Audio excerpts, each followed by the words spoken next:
Hello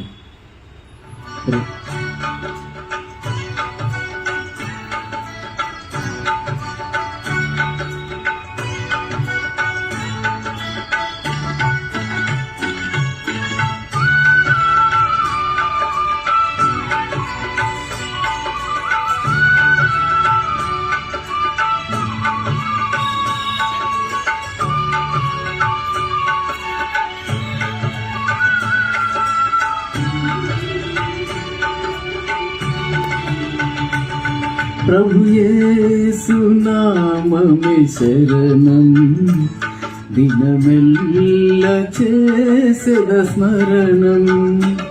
హృదయాత్మతో బృహజానమే పలికించే పెదవిని స్వరాలాపం.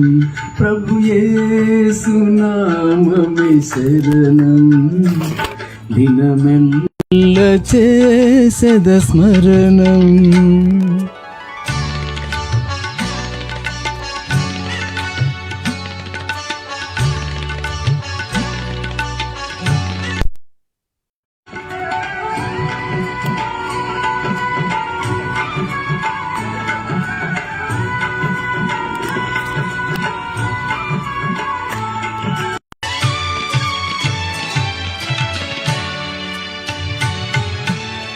కనుల పండుగ కనబడే నాదుడు, దీనుల విందుగా వినబడు నాదం.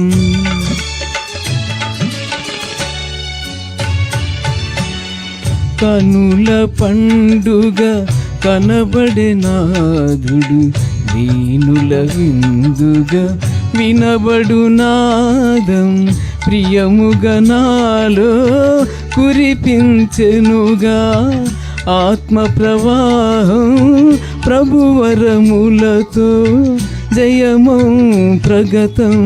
ప్రభునామం ప్రభు యేసు నామమే శరణం, దినమెల్ల చేసెద స్మరణం.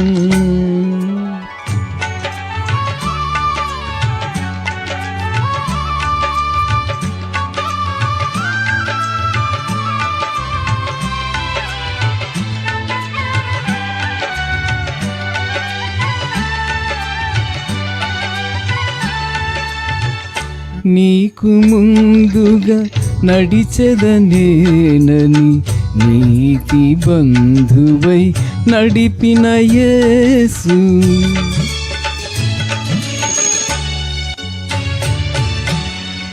నీకు ముందుగా నడిచెదనేనని నీతి బంధువై నడిపిన యేసు.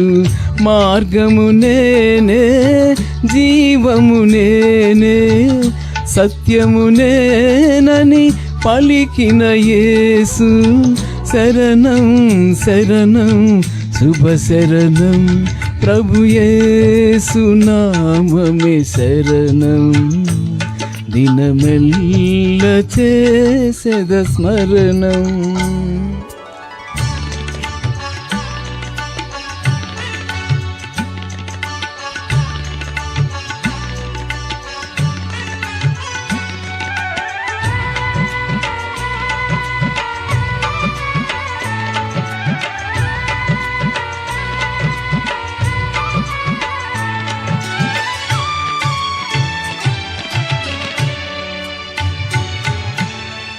రాతి గుండెను కరిగించగనే కాంతి గుండెలు వెలిగించెనుగా.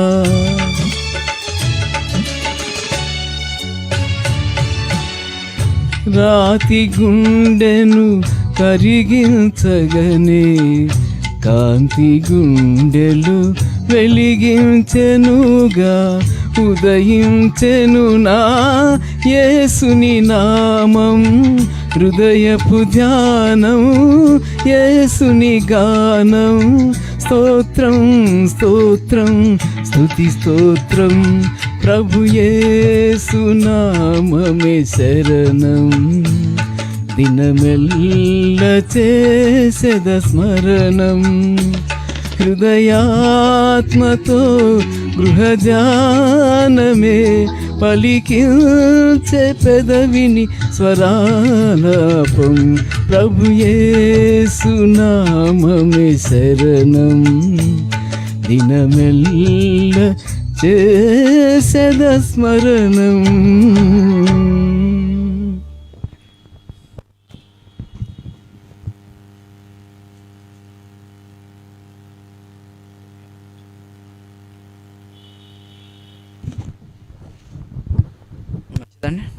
మరి మంచి పాట పాడి దేవుణ్ణి స్తుతించి మహిమపరిచిన మరి మన యొక్క ప్రియులు స్వార్థ గాయకులు ఐజాక్ అన్నయ్య గారికి ప్రత్యేకమైన శుభావందనాలు. మరి ముఖ్యమైన భాగంలోకి వచ్చామండి. మరి మన మధ్యలో దేవ సేవకురాలు సిస్టర్ గారు, మరి బ్యూలా సిస్టర్ గారు మన మధ్యలో ఉన్నారు. వారు చిలకలూరిపేట నుండి మరి ఇక్కడికి మనల్ని ప్రేమించి ఇదేనో మనకు వాక్యాన్ని అందించడానికి వచ్చారు కాబట్టి సమయాన్ని వారికి అప్పగిద్దాం.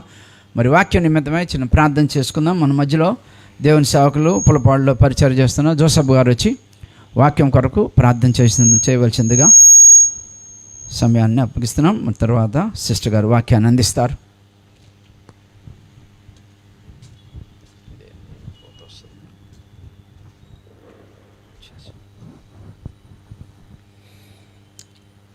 మీ అందరికీ నా వందనాలండి. ప్రార్థన చేసుకుందాం. ముందు ప్రార్థన పూర్వకున్నట్టయితే, పరిశుద్ధుడా, ప్రేమ గల కన్న తండ్రి, ఘనమైన దేవ, మీకే వేలాది వందనాల స్తుతుల స్తోత్రాలయ. ఈ రాత్రికాల సమయంలో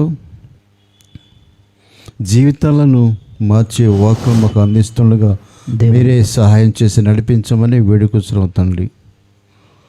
సిస్టర్ బీల ద్వారా అనేక ప్రాంతాల సత్యస్వార్త వెదజల్చుండగా ఈ ప్రాంత వాసులకు మీరు ఈనాడు అందించారు. మీకు వందనాలు తండ్రి. వినే చెవులను గ్రహించే మనసును మాకు అందరికీ అనుగ్రహించండి. వాక్యం ఈ బిడ్డకు సమేత జ్ఞానమును నీకు వాక్ శక్తిని అందించి నీ నామఘనతలు చాటే విధంగా కృప చూపి సహాయం చేయమని వేడుకుందాం తండ్రి.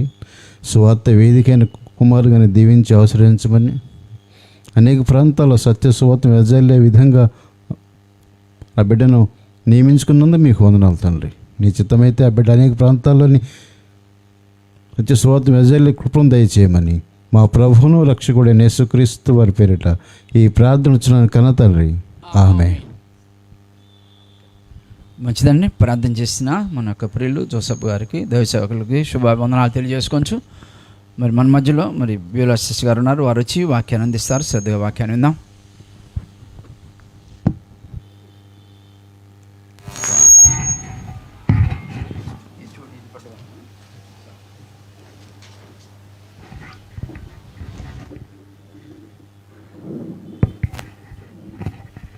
దేవుని నామానికి మహిమ కలుగును గాక.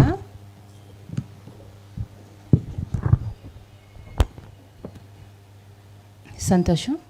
దేవాది దేవుడు మనల్ని అందరినీ ప్రేమించి సజీవుల లెక్కలలో మనల్ని భద్రపరిచి ఈ చల్లని సాయంకాల సమయమున శ్రేష్టమైన ఆయన మాటలను వినడానికి కృప చూపించి ఉన్నారు. చిన్న మాట ప్రార్థన చేసుకొని దేవుని సహాయంతో మనం వాక్యధానంలోనికి ప్రవేశిద్దాము. దయచేసి చిన్న మాట ప్రార్థన చేసుకుందాం. ప్రార్థనలో ఏకీభవించండి. కృపా కనికరములు కలిగిన మా ప్రియ పరలోకపు తండ్రి, మహోన్నతుడా, సర్వోన్నతుడా, సర్వకృపానిధి, మీ ఘనమైన నామానికి, ఉన్నతమైన ప్రేమకు క్రీస్తేసు ప్రభు వారి పేరిట కృతజ్ఞతలు, స్తుతులు, స్తోత్రాలు తెలియజేసుకుంటున్నాము. దేవా, మమ్మల్ని ప్రేమించారు తండ్రి. మా జీవితాల్లో మరొక దినమును పొడిగించి, అంత మాత్రమే కాకుండా తండ్రి రాత్రికాల సమయంలో మీ పాద సన్నిధిలో చేరి పాటల ద్వారా మిమ్మల్ని స్తుతించడానికి, ఘనపరచడానికి తండ్రి మీరు ఇచ్చినటువంటి చక్కని సమయాన్ని బట్టి స్తోత్రాలు. అదే విధముగా వాక్య ధ్యానంలోనికి మేము వెళుతూ ఉండగా నాయన, గొప్పవైన మీ మాటలను తండ్రి అర్థం చేసుకోగలిగినటువంటి మంచి మనసును అనుగ్రహించండి. మీ మాటల్లో ఉంటున్నటువంటి జ్ఞానాన్ని తండ్రి, భావాన్ని, సారాంశాన్ని మీ బిడ్డలు గమనించుకుంటూ, గ్రహించుకుంటూ ఆ మాటల ప్రకారముగా అనుసరించడానికి అట్టి కృపను దయచేయమని, ఆత్మదేవుని సహాయముతో నాయన ఈ కార్యక్రమం అంతట్లో మీరు మాకు తోడుగా ఉండి నడిపించమని యేసుక్రీస్తు ప్రభువారి పేరిట ప్రార్థనకి వేడుకొనుచున్నాను తండ్రి, ఆమేన్. మంచిది ప్రియులారా, మరి 3 నెలల తరువాత అంకుల్ గారు చెప్పినట్లుగా 3 నెలల తరువాత మరలా మనం ఇలా కూడుకోవడానికి దేవుడు కృప చూపించి ఉన్నాడు. అందును బట్టి దేవాతి దేవునికి కృతజ్ఞతలు, స్తుతులు, స్తోత్రాలు తెలియజేసుకుంటూ మరి ప్రేమతో నన్ను ఆహ్వానించినటువంటి అంకుల్ గారికి, చేరి వచ్చినటువంటి మీ అందరికీ నా హృదయపూర్వకమైన వందనాలు తెలియజేస్తున్నాను. మంచిది ప్రియులారా, సర్వసాధారణంగా మనుషులు ఎవరి మాటలు వినడానికి ఇష్టపడతారు? మనుషులు అంటే ఎవరు? మనమే. మనం సాధారణంగా ఎవరి మాటలు వినడానికి ఇష్టపడతాం? మరొక మనిషి మాట, మనుషుల మాటలు వినడానికి ఇష్టపడతాం. కానీ ఎవరి మాటలు వినడం వల్ల మనకు మేలు కలుగుతుంది, ఎవరి మాటలు వింటే మనకు మంచిదంటారు? చెప్పండి. మనుషుల మాటల వలన ఒక్కొక్కసారి మన మనసులు గాయపడతాయి. మనుషుల మాటల వలన అనేకమైన చిక్కుల్లో, అనేకమైన సమస్యల్లో మనం పడేటువంటి ప్రమాదం ఉంటుంది. అయితే దేవుని మాటలు వినడం వల్ల అది మన ఆత్మకి ఎంతైనా మేలు చేస్తుంది, మనకి క్షేమాన్ని ఇస్తుంది. మనకి మేలు చేసేటువంటి దేవుని మాటలు వినటానికి చాలామంది ఇష్టపడరులే, కానీ ముసలమ్మ ముచ్చట్లు వినటానికి మాత్రం చాలా ఇష్టపడతారు కదా. ఎందుకంటే మనిషికి ప్రారంభం నుండి కూడా మంచి పట్ల కంటే కూడా చెడు పట్లే ఆసక్తి ఎక్కువ. ఆది తల్లిదండ్రుల నుండి వస్తుంది కదా ఇది.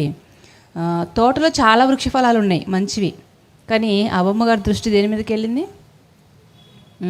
ఆ వృక్షఫలం మీదకి వెళ్ళేది. కాబట్టి మనం అలా ఉండకూడదని దేవుడు మనల్ని ప్రేమించి మంచేదో చెడేదో తెలుసుకోవాలని మంచి జ్ఞానపూరితమైనటువంటి సంగతులను దేవుడు మనకి తెలియజేస్తున్నాడు. ప్రభునందు నా ప్రియమైన సహోదరి సహోదరులారా, సర్వసాధారణంగా క్రైస్తవ స్త్రీకి దేవుడు ఎన్నో బాధ్యతలు ఇచ్చారు, మనందరికీ తెలుసు.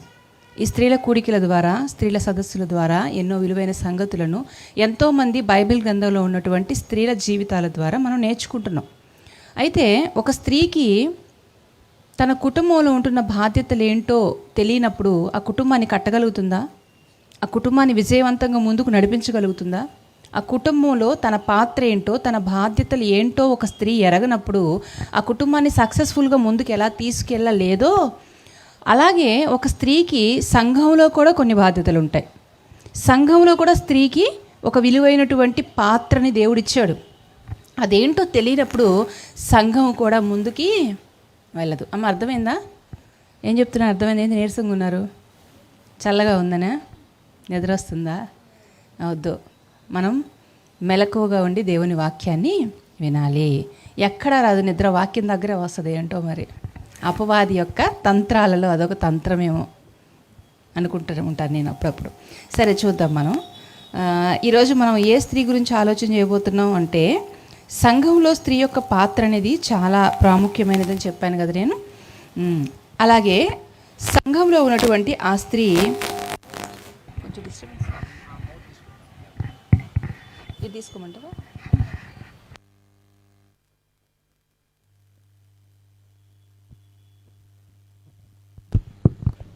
మంచిది. రోమీలకు రాసిన పత్రిక 16వ అధ్యాయము. రోమీలకు రాసిన పత్రిక 16వ అధ్యాయము 12వ వచనాన్ని చూద్దాం ప్రియులారా. చదవగలిగిన వారు, బైబిల్ తెచ్చుకున్న వారంతా కూడా దయచేసి బైబిల్ గ్రంథాన్ని తెరిచి చూడండి ప్రియులారా. 16వ అధ్యాయము 12వ వచనం.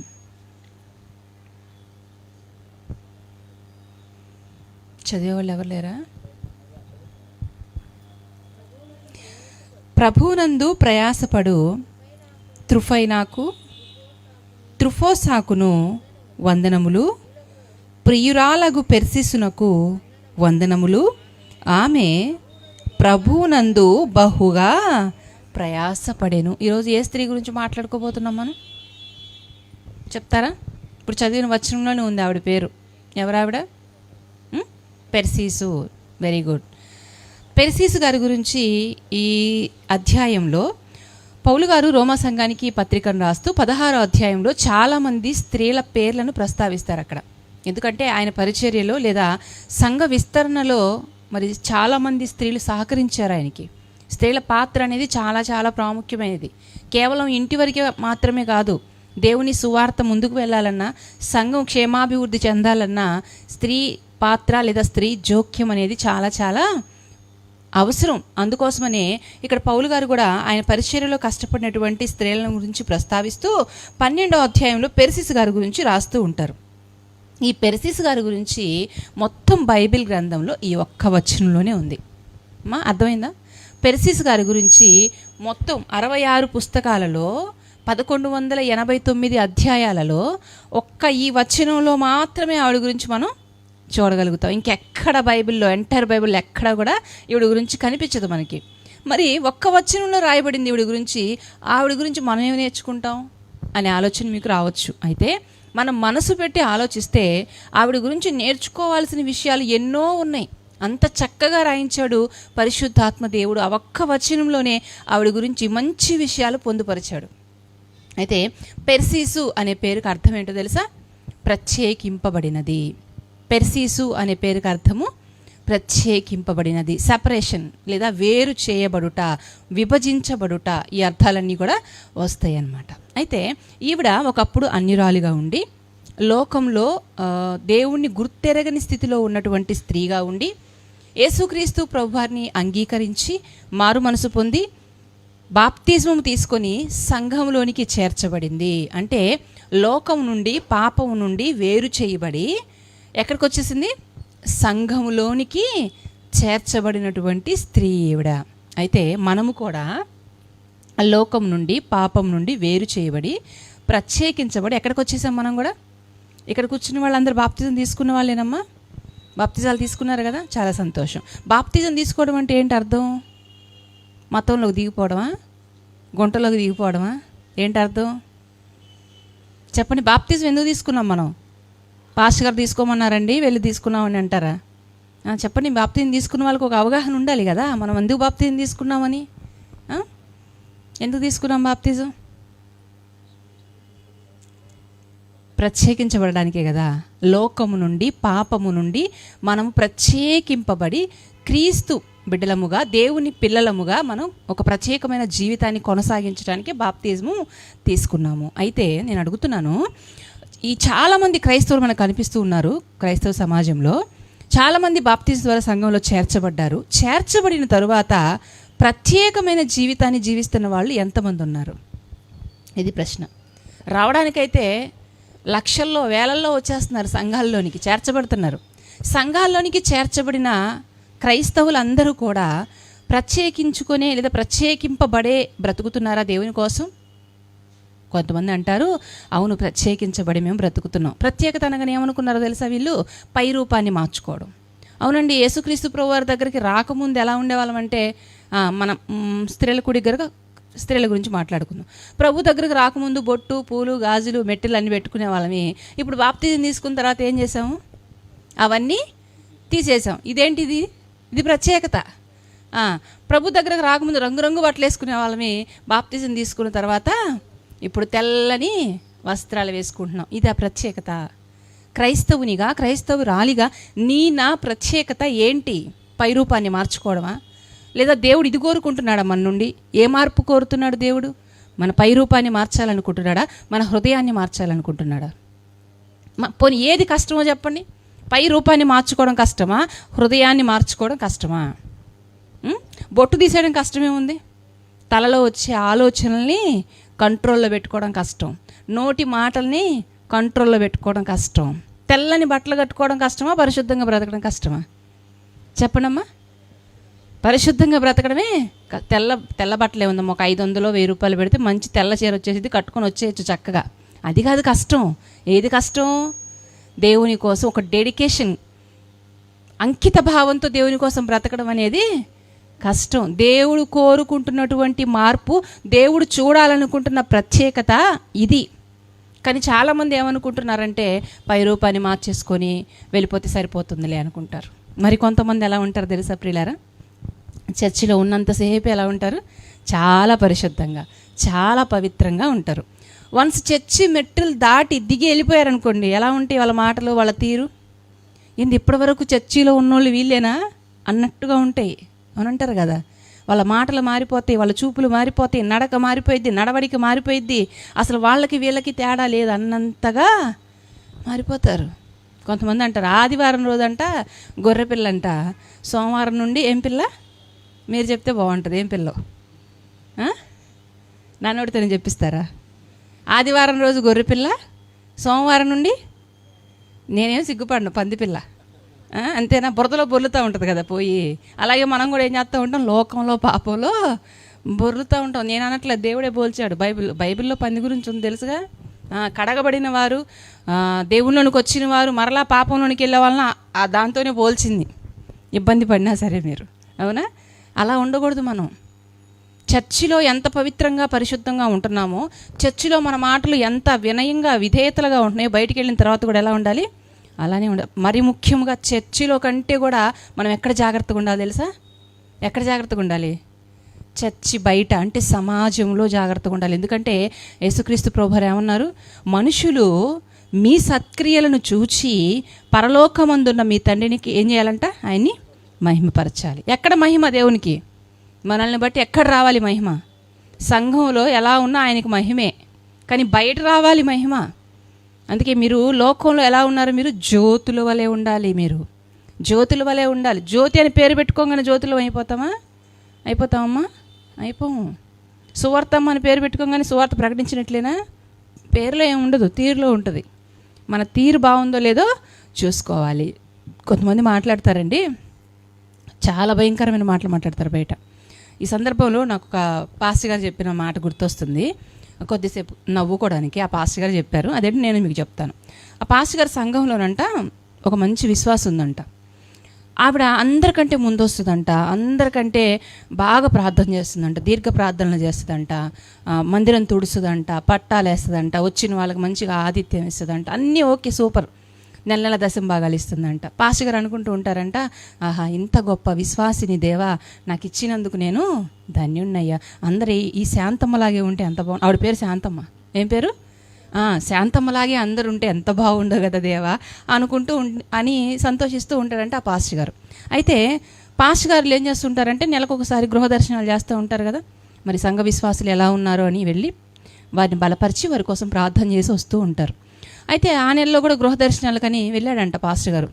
అన్ని ఇళ్ళు చూసుకున్నాడు. ఇప్పుడు శాంతం ఉన్న వీధిలోకి కూడా వెళ్తున్నాడు. వెళ్తున్నప్పుడు ఏం జరుగుతుందంటే ఆ టైంలో కుళాయిలు ఉండేవి, పంపులు, నీళ్లు పట్టుకునే కుళాయిలు. ఇప్పుడంటే ట్యాంక్ సిస్టమ్స్ వచ్చేసినాయి, ఇంట్లో మోటార్ సిస్టమ్ వచ్చింది కాబట్టి వీధి పంపులు ఇప్పుడు లేవు, అంతగా కనిపించట్లేదు మనకి. వీధి పంపుల దగ్గరికి వెళ్ళి నీళ్లు పట్టుకునే పరిస్థితులు కూడా ఇప్పుడు లేవు. కానీ ఆ కాలంలో ఎలా ఉండేదంటే ఆడవాళ్ళందరూ ఎక్కడికి వెళ్ళి నీళ్లు తెచ్చుకోవాలి? వీధి పంపుల దగ్గరికి వెళ్ళి తెచ్చుకోవాలి. అయితే ఆ వీధి పంపుల దగ్గర ఎలా ఉంటుందంటే చాలా కోలాహలంగా ఉంటుంది, అవునా? నలుగురు స్త్రీలు ఒక చోట చేరితే ఎలా ఉంటుంది? చాలా ఆహ్లాదకరంగా ఉంటుంది చూస్తానికి. అయితే ఆ సమయంలో ఈ శాంతమ్మ గారు వీధి పంపు దగ్గర నీళ్లు పట్టుకుంటున్నారంట. నీళ్లు పట్టుకునేటప్పుడు సర్వసాధారణంగా యుద్ధాలు జరుగుతుంది. వేరే ఒక ఆవిడతో శాంతమ్మ గారు గొడవ పడుతూ ఉన్నారు. ఇద్దరు తిట్టుకుంటున్నారు, భయంకరమైన బూతులు తిట్టుకుంటున్నారు. అయితే పాస్టర్ గారు ఎప్పుడైతే అలా ముందుకొచ్చి ఆ వీధిలోకి వచ్చి ఇలా పాస్ అయ్యి వెళ్తున్నారో శాంతమ్మ చూసిందంట. చూసి శాంతమ్మ గారంట ప్రైజ్ ది లార్డ్ అయ్యగారు అందంట. అప్పుడు ఆ ఎదురు గొడవాడుతున్న ఆవిడకి ఏం అర్థం కాక, ఇప్పటిదాకా ఇది తెలుగులో తిట్టింది, ఇప్పుడు నన్ను ఇంగ్లీష్లో తిడుతుంది ఇది అని ఏమన్నా తెలుసా? ఎవరే ప్రైజ్ ది లార్డ్? నువ్వు ప్రైజ్ ది లార్డ్, మీ అమ్మ ప్రైజ్ ది లార్డ్, మీ నాన్న ప్రైజ్ ది లార్డ్, మీ ఇంట్లో వాళ్ళందరూ ప్రైజ్ ది లార్డ్ అందంట. అప్పుడు అర్థమైందంట పాస్టర్ గారికి, ఏమని? ఈవిడ చర్చిలోనే శాంతమ్మ, బయట సూర్యకాంతమ్మ అని. ఇదే ప్రత్యేకత అంటే ఇలా ఉండాలమ్మా, ఇలా ఉండకూడదు. ఇది నవ్వుకోవడానికి బాగుందేమో కానీ ఒకవేళ మన ప్రవర్తన కూడా ఇలా ఉంటుందేమో ఆలోచించుకోండి. చర్చిలో విశ్వాసుల మధ్యలో, సేవకుల మధ్యలో మనం మిస్ పర్ఫెక్ట్ లాగా ఉంటున్నాం. కానీ బయటికి వెళ్ళిన తర్వాత ఎలా ఉంటున్నాయి మన మాటలు, ఎలా ఉంటున్నాయి మన చేష్టలు? నిన్ను బట్టి లేదా నన్ను బట్టి మన దేవునికి మహిమ వస్తుందా, అవమానం వస్తుందా అని అంటున్నాను ప్రియులారా. ఆలోచించుకుందాం. ప్రత్యేకించబడ్డాం కదా, ఒకసారి లోకం నుండి, పాపం నుండి బయటకు వచ్చేసాం కదా, వచ్చేసి మరలా ఎందుకు ఆ పాపంలోనికి వెళ్ళి దొర్లుతున్నాం? మరి కొంతమంది ఉంటారండి, దేవుణ్ణి నమ్ముకున్న తర్వాత కూడా గతంలో వీళ్ళకి కొన్ని ఆచారాలు ఉంటాయి, గతంలో వీళ్ళకి కొన్ని పద్ధతులు, కట్టుబాట్లు ఉంటాయి. అవి విడిచిపెట్టరు తెలుసా? మూఢనమ్మకాలు, మూఢ ఆచారాలు ఉంటాయి కదా. వెళ్తున్నారంట, పిల్లి ఎదురొచ్చిందంట, నల్ల పిల్లి. ఏమైద్దంట? ఏం చేస్తారు? వెళ్ళకూడదా? వెనక్కి వెళ్తారంట. ఏమైద్ది? పిల్లి ఎదురొస్తే, మనం ఎదురొస్తే దానికి ప్రమాదం, అది ఎదురొస్తే మనకేం ప్రమాదం? వెళ్తున్నారంట, తుమ్మారంట. తుమ్మితే ఏమైంది? పాపం తుమ్ము వస్తే తుమ్మకి ఏం చేస్తారు వాళ్ళు? మళ్ళీ వెనక్కి వచ్చేసేయడమే. ఇంకొంతమంది ఉంటారు, పంతులు గారు పెళ్లి చేద్దాం అనుకుంటున్నాం, ఏ రోజు మంచిది? నేను బయట వాళ్ళ గురించి మాట్లాడట్లేదండి, పాపం తెలియదు కొంతమందికి, బయట ఉన్న వాళ్ళకి ప్రభు గురించి, దేవుని వాక్యం గురించి, ఆత్మజ్ఞానం గురించి వారికి తెలియదు కనుక వారిని నేను విమర్శించట్లేదు. ఎవరైతే ప్రభువుని నమ్ముకొని క్రైస్తవులమని చెప్పుకుంటున్నారో, సంఘంలోనికి చేర్చబడ్డారో అలాంటి వారి గురించి నేను మాట్లాడుతున్నాను. మన క్రైస్తవుల గురించి నేను మాట్లాడుతున్నాను. లైవ్ కూడా వెళ్తుంది కనుక మాట్లాడుతున్నాను, ఓకేనా? ఏ రోజు మంచిది? ఈ రోజు ఏ రోజు మంచిది అని చూసే జాడ్యం మనలో కూడా ఉంది. చెప్పండి, మీరు చెప్పండి అమ్మా, ఏ రోజు మంచిదమ్మా? సోమవారం మంచిదా? సోమవారం చేసింది ఎవరు? మంగళవారం చేసింది ఎవరు? ఆదివారం నుండి శనివారం దాకా చేసింది ఎవరు? దేవుడే కదా. అన్ని రోజులు దేవుడే చేశాడు. అన్ని రోజులను చేసిన తర్వాత దేవుడు సృష్టిని చూసినప్పుడు ఏమన్నాడు తెలుసా? అంతా చాలా మంచిగా ఉందన్నాడు. దేవుడు అంత సమస్తాన్ని కలుగు చేసి అంతా బాగుంది, మంచిగా ఉంది, ప్రతిరోజు మంచిదే అని దేవుడు చెబితే నువ్వేంటి మరి ఆ రోజు మంచిది కాదు, ఈ రోజు మంచిది కాదు అని అంటున్నావు? అంటే అప్పుడు మనం ఏం చేస్తున్నాము? దేవుడు చేసిన సృష్టికి వంక పెడుతున్నాం. దేవుడు చేసిన పనినే బాగలేదని చెప్తున్నాం. చూడండి ఎంత పెద్ద తప్పు చేస్తున్నాము. ఇలా ఉండకూడదు మనం. ఈ మూఢాచారాలు, మూఢనమ్మకాలు మనలో ఉండడానికి వీల్లేదు. ఈ పెర్సిస్ గారు లోకం నుండి, పాపం నుండి వేరు చేయబడి సంఘంలోనికి చేర్చబడి ఒక ప్రత్యేకమైన జీవితాన్ని, ఒక పరిశుద్ధమైన జీవితాన్ని, ఒక పవిత్రమైన జీవితాన్ని ఈవిడ జీవిస్తూ ఉన్నారు ప్రియులారా. అందుకే ఇలాంటి వాళ్ళ గురించి పౌలు గారు కొలసి సంఘానికి ఒక మాటని రాస్తూ ఉన్నారు. చూద్దాం ప్రియులారా. 2 తలంపుల మధ్య బ్రతికే వారిని, నామకార్థ జీవితం లేదా వేషధారణ బ్రతుకు బ్రతికే వారి గురించి మరి కొలసి సంఘానికి పత్రికను రాస్తూ పౌలు గారు తెలియజేస్తూ ఉన్నారు. కొలసీలకు రాసిన పత్రిక 1వ అధ్యాయము 13-14 వచనాల్ని చూద్దాం ప్రియులారా. కొలసీలకు రాసిన పత్రిక 1వ అధ్యాయము 13-14 వచనాలు. ఆయన మనలను అంధకార సంబంధమైన అధికారములో నుండి విడుదల చేసి తాను ప్రేమించిన తన కుమారుని యొక్క రాజ్య నివాసులుగా చేసెను.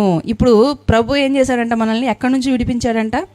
అంధకారము అంటే చీకటిలో నుండి ప్రభు మనల్ని విడిపించి ఆశ్చర్యకరమైనటువంటి వెలుగులోనికి మనల్ని నడిపించారు. పేతురు గారు కూడా పత్రికను రాస్తూ అంటారు కదా, ఏమని? పూర్వం మీరు ఎక్కడున్నారు? చీకట్లో ఉన్నారు. ఇప్పుడు ఏం చేశారు? మీరు వెలుగులోనికి వచ్చారు. వెలుగులోనికి ఎందుకు వచ్చారు? ఆయన యొక్క గుణాతిశయములను ప్రచురించడానికి వచ్చారు. మరొక మాటను కూడా చూద్దాం. ఎఫెసీయులకు రాసిన పత్రిక 4వ అధ్యాయము 17-18 వచనాలు. ఎఫెసీయులకు రాసిన పత్రిక 4వ అధ్యాయము 17-18 వచనాలు చూద్దాం. చదవండమ్మా. కాబట్టి అన్యజనులు నడుచుకున్నట్లు మీరిక మీదట నడుచుకొనవలదని ప్రభువునందు సాక్ష్యమిచ్చుచున్నాను. వారైతే అంధకారమైన మనస్సు గలవారై తమ హృదయ కాఠిన్యము వలన తమలోని అజ్ఞానము చేత దేవుని వలన కలుగు జీవములో నుండి వేరుపరచబడిన వారై తమ మనస్సునకు కలిగిన వ్యర్థత అనుసరించి నడుచుకొనుచున్నారు. ఏంటి నష్టం? ఏంటి?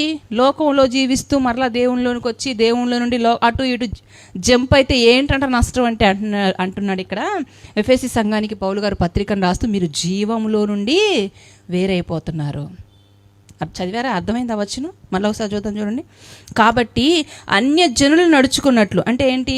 వాళ్ళు ఎలాంటి ఆచారాలు, వాళ్ళు ఎలాంటి పద్ధతులు, వాళ్ళు ఎలాంటి ఆలోచనలు అయితే చేస్తూ ఉంటారో అలా ఒకవేళ మీరు చేస్తూ ఉంటే గనుక ఏం జరుగుతుంది? ప్రభువునందు సాక్ష్యం ఇచ్చున్నాను. వారైతే అంధకారమైన మనస్సు గలవారై తమ హృదయ కాఠిన్యము వలన తమలోని అజ్ఞానము చేత దేవుని వలన కలుగు జీవములో నుండి వేరుపరచబడిన వారై తమ మనస్సునకు కలిగిన వ్యర్థతను, అది వారికి జీవం లేదు, నిత్య జీవం లేదు. ఒకవేళ మీరు అలాగే ఉంటే మీకు కూడా ఏం లేదు. ఎంత పెద్ద ప్రమాదం చూడండి. దేవుడున్న లోకానికి, పరలోకానికి కాదు మనం వెళ్ళేది. ఎక్కడికి వెళ్తామంట? నిత్య నరకానికి వెళ్ళేటువంటి ప్రమాదం ఉంది. కనుక ప్రభునందు నా ప్రియ సహోదరి సహోదరులారా, ప్రభువును నమ్ముకున్న తర్వాత, ఒకసారి పాపాన్ని లోకాన్ని విడిచిపెట్టిన తర్వాత కష్టమైన, నష్టమైన, లాభమైన అది ఏదైనా సరే దేవుని కోసం అలా నిలబడిపోవాలి. కొంత లోకం, కొంత దేవుడు, 2 తలంపుల జీవితాన్ని వద్దు అంటున్నాడు కదా ప్రభు. ఏమంటున్నాడు? అలా ఉన్న వాళ్ళనంటే నోటి నుండి ఉమ్మి వేసేస్తాను. తడబడుతూ ఎంతకాలం నడుస్తారు? బలపడండి. దేవుని వాక్యాన్ని బట్టి బలపడండి. దేవుని కోసం రోషముగా నిలబడండి. కష్టమో, సుఖమో, చావో, బ్రతుకో ఏదైనా కానివ్వండి, అది ప్రభువు కోసమే మనము నిలబడిపోవాలి. ఇది మొదటి విషయం. పెర్సిస్ గారిలో ఉన్నటువంటి మొదటి లక్షణం ఏంటంటే ఆవిడ ప్రత్యేకించబడినటువంటి స్త్రీ. రెండవదిగా ఈవిడలో ఉన్నటువంటి లక్షణాన్ని మనం చూద్దాం ప్రియులారా. రోమిలకు రాసిన పత్రిక 16వ అధ్యాయము 12వ వచనంలోకి వచ్చేసేయండి. రోమిలకు రాసిన పత్రిక 16వ అధ్యాయము 12వ వచనం. నేను త్వరగానే ముగించేస్తానమ్మా. శ్రద్ధగా దేవుని వాక్యాన్ని విన్నాం, త్వరగా ముగించేస్తాను. 16-12. ప్రభువునందు ప్రయాసపడు త్రుఫైనాకును త్రుఫోసాకును వందనములు. ప్రియురాలగు పెర్సిసునకు వందనములు, ఆమె ప్రభువునందు బహుగా ప్రయాసపడేను. ఇక్కడ మరొక వచనం, ఈ వచనంలో మరొక మాటని పరిశుద్ధాత్మ దేవుడు ఏమని రాయిస్తున్నాడంటే, పెర్సిస్ అంట ఎవరంట? ఎవరావిడ? ప్రియురాలు. ఈ మాట అంటుంది ఎవరమ్మా? పౌలు గారు రాస్తున్నారు. ఏమని? అమ్మ పెర్సిసు, నువ్వు ప్రియురాలివమ్మా అంటున్నారు. ఈ మాటను అపార్థం చేసుకోకండి. ఈ మాట రాసే సమయానికి పౌలు గారు బహువృద్ధాప్యంలోనికి వచ్చేసారు. ఈవిడేమో యవ్వన ప్రాయంలో ఉంటుంది. అంటే ఒక కుమార్తెగా, ఒక కూతురుగా భావించి ఆత్మీయ కుమార్తెగా మాట్లాడుతున్నారు పౌలు గారు. ఎందుకు ఇలా చెప్తున్నానంటే, మనం అర్థం చేసుకునే దానికంటే కూడా తొందరగా అపార్థం చేసుకోవటమే మనకి ఎక్కువ. కనుక అపార్థం చేసుకోకండి. పౌలు గారు ఆత్మీయ కుమార్తెగా భావించి పెర్సిస్ గారి గురించి మాట్లాడుతున్నటువంటి మంచి మాట, లేదా ఇస్తున్నటువంటి మంచి సాక్ష్యము. అంటే ఈవిడ మంచి సాక్ష్యం పొందుకున్నటువంటి స్త్రీ. రెండవ లక్షణం, ఈవిడలో ఉన్నటువంటి 2 లక్షణం ఏంటి? మంచి సాక్ష్యం పొందుకున్నటువంటి స్త్రీ. అయితే ఈ సాక్ష్యం ఇస్తుంది ఎవరంటే పౌలు గారు. పౌలు గారి గురించి మీ అందరికీ తెలుసు. ముఖస్తుతి చేసే వ్యక్తి కాదు పౌలు గారు. మనుషుల మెప్పు కోరుకునే వ్యక్తి కాదు. మనుషుల మెప్పు కొరకు ఏదో 4 మాటలు పొగిడేద్దాము అనే వ్యక్తిత్వం గలవారు కాదు పౌలు గారు. ఇంకా అంటారు కదా, నేను మనుషుల దయను సంపాదించుకొని చూచుచున్నానా, దేవుని దయను సంపాదించుకొని చూచుచున్నానా? ఒకవేళ నేను ఇప్పటికీ కూడా మనుషుల దయను సంపాదించుకొని వాడనైతే క్రీస్తు దాసుడను కాకపోదును. గలతీ పత్రికలో ఉంటుంది మాట. అంటే మనుషుల మెప్పు కోసం, మనుషుల్ని సంతోషపెట్టడం కోసం మాట్లాడే వ్యక్తి కాదు పౌలు గారు. అలాంటి ఆయన ముక్కుసూటిగా మాట్లాడేటువంటి ఒక సేవకుని ద్వారా ఈవిడ మంచి సాక్ష్యము పొందుకుందండి, ప్రియురాలు అని. అయితే ఈరోజు దేవుడు ఒకవేళ నీ గురించి, నా గురించి సాక్ష్యం ఇవ్వాలంటే ఏమని ఇస్తారు? ప్రియురాలు అని అనగలడా మన గురించి? లేదా భ్రష్టురాలా అంటాడా? ఆ మాట కూడా అన్నాడు బైబిల్ గ్రంథంలో. ఇశ్రాయేలు ప్రజల్ని ఏమన్నారు? భ్రష్టులారా, చెరుపు చేయి పిల్లలారా, సర్ప సంతానమా. ఆయన పిల్లల గురించి మాట్లాడే మాటలే ఇవి. మాట విననప్పుడు, ఆయన మీద తిరుగుబాటు చేస్తున్నప్పుడు, ఆయనకి ఇష్టం లేని జీవితాన్ని జీవిస్తున్నప్పుడు దేవుడు వాళ్ళన్న మాటలు ఇవి. ఈరోజు దేవుడు నిన్ను నన్ను చూసినప్పుడు, మనల్ని చూసి అమ్మ నువ్వు ప్రియురాలివి, అయ్యా నువ్వు ప్రియుడివి అనగలడా? ఈ సాక్ష్యం పొందుకున్న భక్తులు బైబిల్ గ్రంథంలో ఉన్నారు కదా. ఎవరిని చెప్తారా? ఎవరి పేర్లు ఎవరు తెలిసిన వాళ్ళు? ప్రియుడు, ప్రియురాలు అని సాక్ష్యం పొందుకున్న వాళ్ళు ఎవరైనా ఉన్నారా? దేవుడు డైరెక్ట్గా అన్నాడు ఒక ఆయన్ని, నువ్వు ప్రియుడు అయ్యా అని. ఎవరైనా? దానియేలు గారు. దానియేలు, నీవు బహుప్రియుడవయ్యా. అలాగే దావీదు గారు కూడా. దావీదు గారు ఎవరంట? దేవునికి ఇష్టానుసారుడైనటువంటి వ్యక్తి. ఇష్టం అంటే ప్రియమనే కదా, ప్రియుడనే కదా. అంటే భక్తులు, భక్తురాళ్ళు దేవుని ద్వారా పొందుకున్నటువంటి మంచి సాక్ష్యాలు ఇవి. దేవునికి ఇష్టలుగా బ్రతికారు కనుకనే అలాంటి సాక్ష్యాలు పొందుకున్నారు. మరి ఈరోజు దేవుడు మనల్ని చూసి ఇటువంటి సాక్ష్యం ఇవ్వగలడా అనేది రాత్రికాల సమయంలో మనం వేసుకోవాల్సినటువంటి ప్రశ్న. ఇవ్వగలడా? ఇవ్వాలి. నిజమండి, సాక్ష్యం అనేది చాలా చాలా ప్రాముఖ్యం. చావుకి పుట్టుకకి మధ్యలో ఉన్నటువంటి జీవితంలో మనం ఎలా బ్రతికాం అన్నదే సాక్ష్యం. మంచిగా బ్రతికితే మంచి సాక్ష్యం, చెడ్డగా బ్రతికితే చెడ్డ సాక్ష్యం. ఏ సాక్ష్యం ఉంది ఈరోజు నీకు నాకు? ఒకవేళ మనం లేకపోయినా మన సాక్ష్యం మాట్లాడాలండి. మన నోరు మాట్లాడకపోయినా మన బ్రతుకు మాట్లాడాలి. అది సాక్ష్యం అంటే.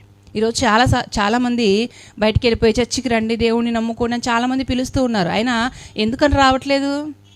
ఒకవేళ మన సాక్ష్యం బాగలేదేమో. మన నోరు కాదు మాట్లాడాల్సింది, మన బ్రతుకు ఎక్కువగా మాట్లాడాలి. అందుకే పౌలు గారు ఏమంటారు తెలుసా? మీరే క్రీస్తు సువార్త పత్రికలుగా మారిపోవాలి. నోటితో సువార్త చెప్పి మార్చటం కాదు, మన బ్రతుకు ద్వారా కొద్ది మందినైనా సరే దేవుని దగ్గరికి మనము నడిపించాలి. ప్రియులారా, వాళ్ళకి అర్థమైపోవాలి, దేవుణ్ణి నమ్ముకోకముందు వీళ్ళు ఒకలాగున్నారు, ప్రభువుని నమ్ముకున్న తర్వాత ఏంటి ఇంత మార్పు వచ్చింది. గయ్యాల దానిలాగా ఉండేదే, భర్తను లెక్క చేసేది కాదే ఈవిడ. ఇప్పుడేంటి ఇంత వినయం, ఇంత విధేయత, ఇంత సాత్వికం. మరొక క్రీస్తులాగా బ్రతుకుతుంది ఈవిడ. నేను కూడా ఆ క్రీస్తును నమ్ముకోవాలి అన్న ఆలోచన నీ పొరుగు వారికి, నీతో ఉన్నవారికి నువ్వు కలిగిస్తున్నావా? అలా కలిగించినప్పుడు ఇంకేంటి మన సాక్ష్యం? సాక్ష్యం అనేది చాలా చాలా ప్రాముఖ్యమైనది ప్రియులారా. మనం పోయిన తర్వాత మనతో ఏది రాదు కదా. ఈ లోకానికి వచ్చిన తర్వాత ఎన్నో సంపాదించుకుంటాం. సంపాదించుకునేది ఏది మనతో రాదు కదా. ఏది రాదమ్మా అంటాం మనం, కానీ ఒకటి వస్తుంది. అదేంటో తెలుసా? మన క్రియలంట మన వెంట అంటే సాక్ష్యం. మనం చనిపోయిన తరువాత మన గురించి మాట్లాడుకుంటారండి. ఆ రోజు ఒకవేళ నిర్జీవంగా శవంగా నువ్వు పడిపోవచ్చేమో, కానీ నీ బ్రతుకు మాట్లాడుతుంది. అమ్మ ఎంత ప్రార్థనా పరురాలమ్మ, ఎంత పరిశుద్ధంగా బ్రతికిందమ్మా, దేవునికి ఎంత పరిచర్య చేసిందమ్మా, బ్రతికితే ఈ అక్కలాగా బ్రతకాలి, బ్రతికితే ఈ అన్నలాగా బ్రతకాలి. ఇది కదా సాక్ష్యం. ఇలాంటి సాక్ష్యం సంపాదించగలుగుతున్నామా? లేదా చనిపోయిందా, పోనీలే గొంతుకు పట్టిన దరిద్రం పోయింది, వీధికి పట్టిన దరిద్రం పోయింది అనుకుంటున్నారా? అనుకునే వాళ్ళు ఉంటారు తెలుసా మీకు. ఎందుకంటే అంత బాధాకరంగా ఎదుటి వాళ్ళని ఇబ్బంది పెట్టి బ్రతుకుతున్న వాళ్ళు ఉంటారు. అలాంటి సాక్ష్యం తెచ్చుకోకూడదు. మనం చనిపోయామని తెలిస్తే గొప్ప విశ్వాసం అండి, మంచి సహోదరుడు అండి. ఇలాంటి విశ్వాసాలు మనం కోల్పోయామా 2 కన్నీటి బొట్లు కార్చాలి మన కోసం. అలా ఉండాలి నీ నా బ్రతుకు. పెర్సిస్ గారు అయితే మంచి సాక్ష్యము పొందుకున్నటువంటి స్త్రీ. ఈరోజు మన సాక్ష్యం ఎలా ఉంది, మన వీధిలో, మన కుటుంబంలో, మన వారి మధ్యలో మన సాక్ష్యం ఎలా ఉందనేది మనల్ని మనము ప్రశ్నించుకోవాలి ప్రియులారా, ప్రశ్నించుకోవాలి. ఇది 2వ విషయం. ఇక 3వ లక్షణం, ఈవిడలో ఉన్న 3వ లక్షణం ఏంటంటే ఈవిడ ప్రభువునందు ఉన్న స్త్రీ. ఎవరు ఈవిడ? ప్రభువునందు ఉన్న స్త్రీ. వచనాన్ని చూద్దాం. ఏ వచనాన్ని చూడాలి ఇప్పుడు? రోమిలకు రాసిన పత్రిక 15వ అధ్యాయము, 16వ అధ్యాయం 12వ వచనం. ఎందుకని ఈ ఒక్క వచనంలోకి వస్తున్నాం మనం మాటికి? ప్రారంభంలో చెప్పారు కదమ్మా, ఈవిడ గురించి ఇంకెక్కడ రాయబడలేదు, ఈ ఒక్క వచనంలోనే రాయబడింది బైబిల్ గ్రంథం మొత్తంలో కూడా. చూద్దాం 12వ వచనం చదవండి. ప్రభువునందు ప్రయాసపడు త్రుఫైనాకును త్రుఫోసాకును వందనములు, ప్రియురాలగు పెర్సిసునకు వందనములు, ఆమె ప్రభువునందు బహుగా ప్రయాసపడెను. 3వదిగా ఈవిడలో మనకు కనిపిస్తున్నటువంటి లక్షణం ఏంటంటే ఈవిడ ప్రభువునందు ఉన్న స్త్రీ. ఎవరి యందు ఉన్న స్త్రీ? ప్రభువునందు ఉన్న స్త్రీ. లోకమునందు లేదు, పాపమునందు లేదు, శాపమునందు లేదు, ప్రభువునందు ఉందంట. ప్రభువునందు ఉండడం అంటే ఏంటి? ఒకవేళ ప్రభువునందు ఉంటే మనకేంటి ఉపయోగం, ఎలాంటి ప్రయోజనాలు ఉన్నవి అనేది మనం లేఖనాల్లోకి వెళ్ళి చూసినట్లయితే యోహాను గారు రాసిన సువార్త 15వ అధ్యాయము 4వ వచనాన్ని చూద్దాం ప్రియులారా. యోహాను గారు రాసిన సువార్త 15వ అధ్యాయము 4వ వచనం. యోహాను గారు రాసిన సువార్త 15వ అధ్యాయము 4వ వచనం. నా యందు నిలిచియుండుడి, మీ యందు నేనును నిలిచియుందును. తీగే ద్రాక్షావల్లితో నిలిచి ఉంటేనే గాని తనంతట తానే ఎలాగూ ఫలింపదో అలాగే నా యందు నిలిచి ఉంటేనే గాని మీరు ఫలింపరు. ఇప్పుడు ప్రభువు నందు మనం ఉంటే ఏంటి ప్రయోజనం చెప్పండి? మనము ఫలిస్తాము. అమ్మ, మనం ప్రభువు నందు ఉంటే మనం ఏం చేస్తాము? ఇప్పుడు ఫలిస్తాము. ఒకవేళ ఫలించట్లేదంటే మనం ప్రభువు నందు ఉన్నామనా లేమనా? లేమని. ఇంతకీ ఏ ఫలింపు? ఆత్మీయ జీవితంలో ఫలింపు. ఆత్మ ఫలాలు ఫలిస్తున్నారా? బాప్తిజం తీసుకుని ఎన్ని సంవత్సరాలు అయిపోయింది? కొంతమంది 5 సంవత్సరాలు తీసుకున్న వాళ్ళు ఉన్నారు, కొంతమంది 10, 15, 20, 30 సంవత్సరాలు కూడా అయిన వాళ్ళు ఉన్నారు. కానీ వారి ఆత్మీయ జీవితంలోనికి మనం తొంగి చూస్తే ఏ ఒక్క మార్పు వారిలో కనిపించదు, ఏ ఒక్క ఫలింపు వారిలో మనము చూడలేం. నోరు తెరిచి 4 మాటలు దేవుని గురించి చెప్పలేరు, ఒక పాట పాడలేరు, ఒక ప్రార్థన చేయలేరు. అదేంటక్కా చేయనండి, అమ్మో నా వల్ల కాదమ్మా, నేను ప్రార్థన చేయలేనమ్మా, నేను పాట పాడలేనమ్మా అని భయపడుతూ ఉంటారు కదా. అంటే ఏంటి? ఫలింపు ఉందనా? ఫలింపు లేదు. ఎక్కడేసావమ్మ గొంగలి అంటే అది అక్కడే వేసా, గోడకు కొట్టిన పిడకలాగా కథలం అలాగే ఉంటుంది మన జీవితం. కారణం ఏంటి అంటే మనం ప్రభువునందు లేమేమో, లోకమునందు ఉన్నామేమో, ఇంకా పాపములో నిలిచి ఉన్నామేమో, అందుకోసమని ప్రభువు కోసం ఫలించలేకపోతున్నామేమో. ఆలోచించండి ప్రియులారా. చూడండి, నెలలు ఎలా తిరిగిపోతున్నాయో చూడండి, సంవత్సరాలు ఎలా గడిచిపోతున్నాయో చూడండి. 2025 మొన్నే వచ్చినట్టుంది. 10 నెలలు పూర్తయిపోయినాయి, 11వ నెలలోనికి కూడా మనము వచ్చేసాము. ఇంత స్పీడ్గా నెలలు, రోజులు, సంవత్సరాలు తిరిగిపోతున్నాయే. మరి దేవుని కోసం ఏం ఫలిస్తున్నాము? దేవుని కోసం ఏం మార్పు చెందుతున్నాం? మనం ఆలోచించండి. ఒకవేళ 2026 సంవత్సరం మనకు లేదేమో, ఈ సంవత్సరంతో దేవుడు మన లెక్క చూసి ముగిస్తే ఎక్కడికి వెళ్తాం? నిత్య జీవానికా, నిత్య నరకానికా? ఆలోచించండి. ఏం కాదులే అనుకుంటున్నారా? ఒకవేళ ఏం కాదు, గ్యారంటీ ఉంది నాకు 100 ఏళ్ళు అంటారా? గుండు పిన్ని కన్నా గ్యారంటీ ఉందేమో కానీ మనిషి గుండెకి గ్యారంటీ లేదు ప్రియులారా. అవునంటారా కదా? బయటికి వెళ్ళిన మనిషి మరలా లోపలికి వస్తారో లేదో తెలియదు. ఎన్ని యాక్సిడెంట్లు చూస్తున్నామండి. ఒకప్పుడు బస్సు ప్రయాణం చాలా సురక్షితం అనేవాళ్ళు, ఇప్పుడు బస్సులకే అవుతున్నాయి యాక్సిడెంట్లు, బస్సులకే ప్రమాదాలు జరుగుతున్నాయి. అవునా కదా?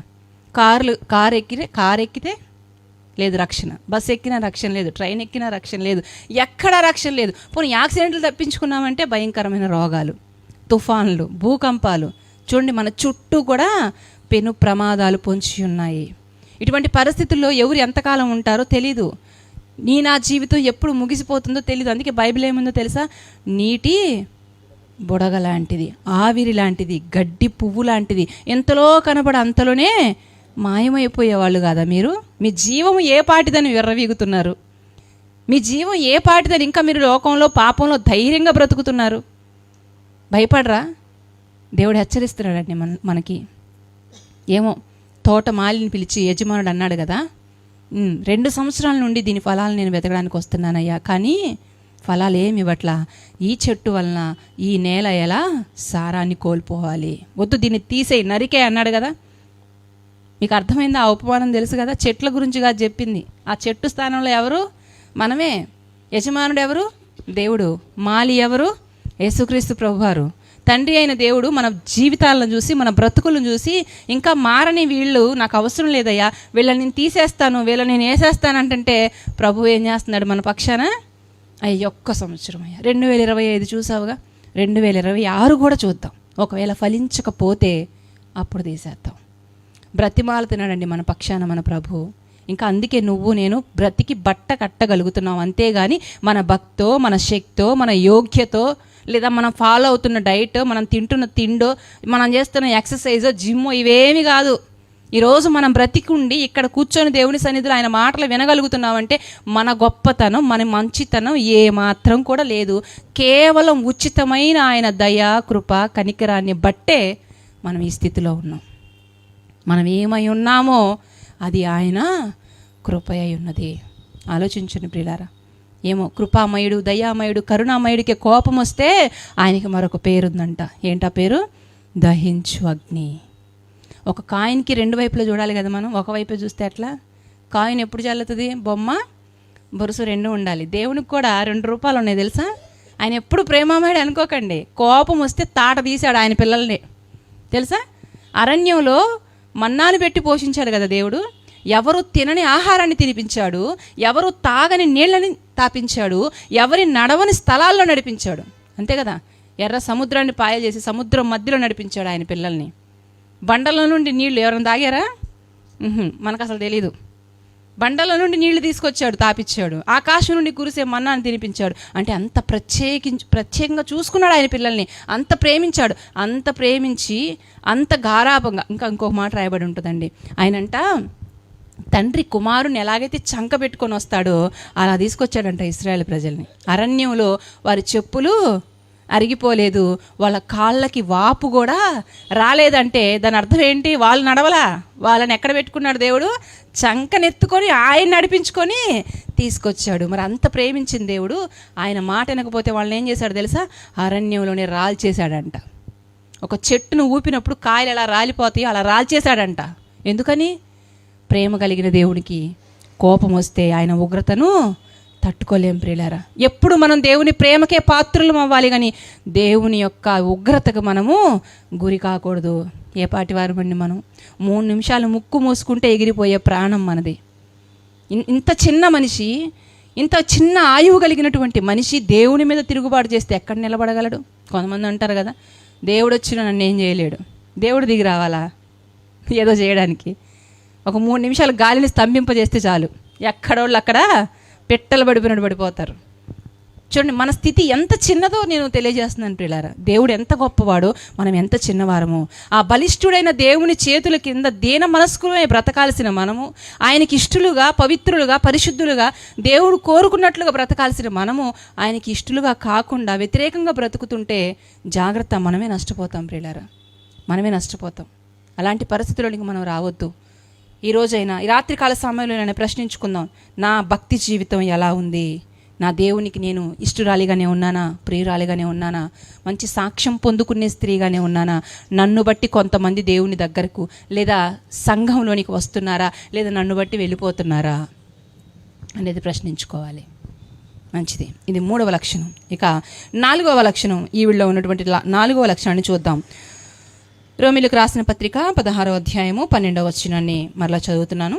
రోమీయులకు రాసిన పత్రిక 16వ అధ్యాయము 12వ వచనాన్ని, ప్రభునందు ప్రయాసపడు త్రుఫైనాకును త్రుఫోసాకును వందనములు, ప్రియురాలగు పెర్సిసునకు వందనములు, ఆమె ప్రభువు నందు బహుగా ప్రయాసపడెను.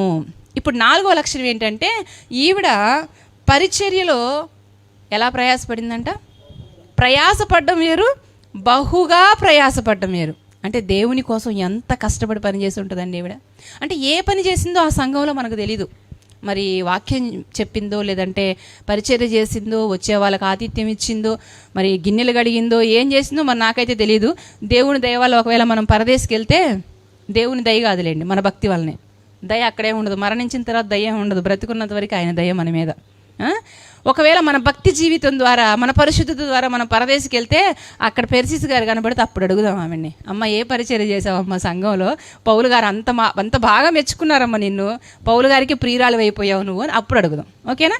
ఇప్పుడు ప్రస్తుతానికైతే మాత్రం ఆవిడ దేవుని కోసం ప్రయాస కాదు, బహుగా ప్రయాసపడిందంట. అందుకే పౌలు గారు అంటున్నారు, ఆమె ప్రభువునందు బహుగా ప్రయాసపడెను. అంటే దేవుని పనిలో, దేవుని పరిచర్యలో, సంఘ విస్తరణలో స్త్రీల పాత్ర అనేది అవసరం అంటారా కాదా? చాలా అవసరం. కానీ చాలామంది అంటారు, స్త్రీలని చాలామంది వెనక్కి లాగాలని చూస్తారు, తొక్కేయాలని చూస్తారు. స్త్రీలు మాట్లాడితే ఇష్టపడరు, అవునా కదా? మీరు స్త్రీలేండి, నోరు మూసుకొని కూర్చోండి అంటారు. పౌలు గారే చెప్పారు మీరు మాట్లాడకూడదు అంటారు, అవునా? ఆ పౌలు గారే ఈ అధ్యాయంలో మనం చూస్తే ఎంతమంది స్త్రీల గురించి రాస్తాడో. స్త్రీల పరిచర్యని పౌలు గారు చాలా ప్రోత్సహించారు తెలుసా. ఆయన మాట్లాడిన ఒక్క వచనాన్ని తీసుకొని స్త్రీలు మౌనంగా ఉండాలి అంటారు, కానీ అసలు ఏ సందర్భంలో చెప్పబడింది అనేది ఆలోచించాలి కదా. మరి ఆ పౌలు గారే చాలా చెప్పాడు కదా, ఏమన్నాడు ఫిలిప్పీ పత్రికలో, నిజమైన సహకారి ఆ స్త్రీలు.